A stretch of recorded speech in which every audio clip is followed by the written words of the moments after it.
This is a picture that was taken in the early 1930s, not long before the damage from a bullet directed at Charles William Webb, a Negro preacher, had taken in the back of the head while in the vicinity of a voting precinct in North Carolina would finally claim his life. 12 years a slave to an invalid condition because he believed in the right to vote. It was a decision that would alter the economy of his entire family,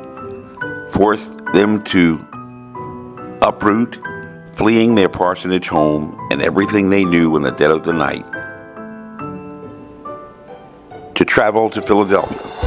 on a journey in which his wife, carrying also 3 young children, had been turned away from hospital to hospital in each town, all the way from present-day Eden, North Carolina, just below Danville, Virginia, to Richmond, deciding finally, after great exasperation, to try to desperately get her husband to a doctor that might treat his wounds in the city of brotherly love. But one question which his son would often wrestle was, how old was this man? A Negro preacher who became a franchise martyr.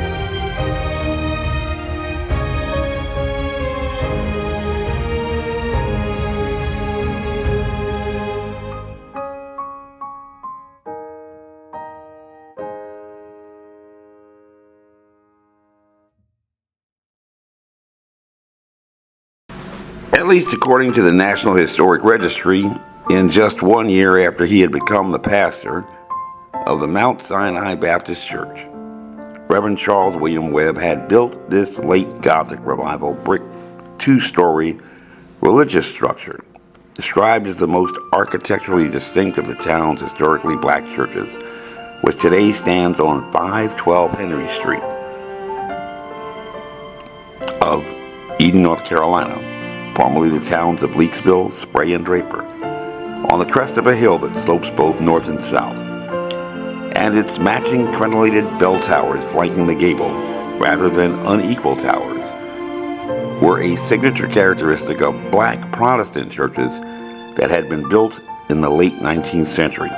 into the first half of the 20th century, a structure designed by James M. Hopper, the owner of a large brick and lumber yard in that town, who had also been commissioned by Reverend Charles William Webb to erect a matching structure in Thomasville, where he also was a pastor, but one that would be 1 foot higher, 1 foot wider, and 1 foot longer. And at least according to Claudia Roberts Brown, the author of A Tale of 3 Cities, Eden's Heritage, this sanctuary was symbolic of the new prosperity and pride of black congregations following emancipation. But still the question lingers as to how old was this obviously ambitious and successful man in that picture taken in the early 1930s before his death, who had served simultaneously as the pastor of 2 churches and had even owned a 7-passenger Buick and would lose it all just for exercising the right to vote.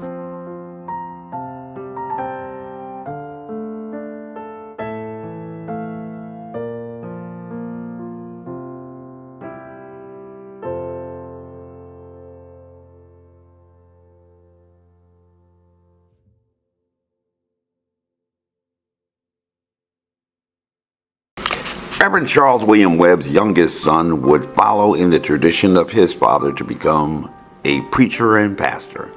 but would not return to present-day Eden, North Carolina until the summer of 1977, after almost a half-century had passed because of the painful memories he had left there, but yet inspired to take that pilgrimage journey by the story told by Alex Haley in his best-selling book, Roots,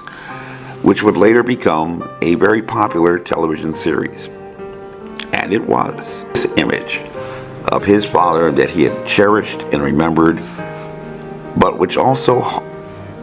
found him haunted by memories of images that he had for years believed to be the devil himself, peering into their parsonage home. And it was not until that visit that he could first grasp the reality that his father had been frequently visited by members of the local Ku Klux Klan. According to the National Historic Registry, between 1920, when Reverend Charles William Webb had arrived, and 1936, just 16 years, that church would go through a total of 7 pastors. And at least according to the family history, by the time he had assumed the pastorship at the Mount Sinai Baptist Church, he was already raising his second family, with one daughter from his first wife still living with him, Charlesetta, while his other children were already fully grown adults, when he took a younger wife, Mamie Lee Morton, a graduate of Elizabeth City State College and HBCU, who was a primary school teacher in a segregated schoolhouse right there in that town of Eden. Before that fateful day, upon which her husband was shot in the vicinity of a voting precinct in the back of the head, left to die bleeding in the street. And the picture from the year before he had died appears to present a man who is at least in his 60s, in the early 1930s, which would appear to indicate by simple math and subtraction that he would have to have been born around or before 1870, and which would mean that that franchise martyr who built that church on the National Historic Registry in the first year of becoming a pastor would have to have been the son of a slave. Had not Alex Haley's famous African ancestor Kunta Kinte been trained to be a griot, or storyteller, creating an oral family tradition before he was taken from his family and native home, there would have been no book nor television movie to watch to learn about this part of Black history that had never been taught in public schools, just as this story has survived through an oral tradition in my family, handed down through generations in which nobody would ever know had someone in that traditional 2-parent Christian family decided never to forget, and to keep retelling that story for future generations to remember and to learn from. And this has been a Black History Moment. My name is Major Mike Webb, a 3rd-generation free man in the 3rd generation of men born free in my family, 3rd-generation college graduate, and 3rd-generation military officer, running in the 3rd. And this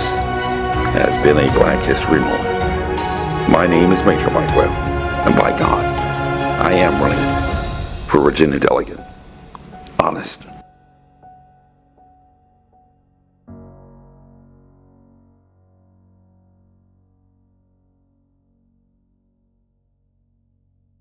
This advertisement was authorized by Mike Webb.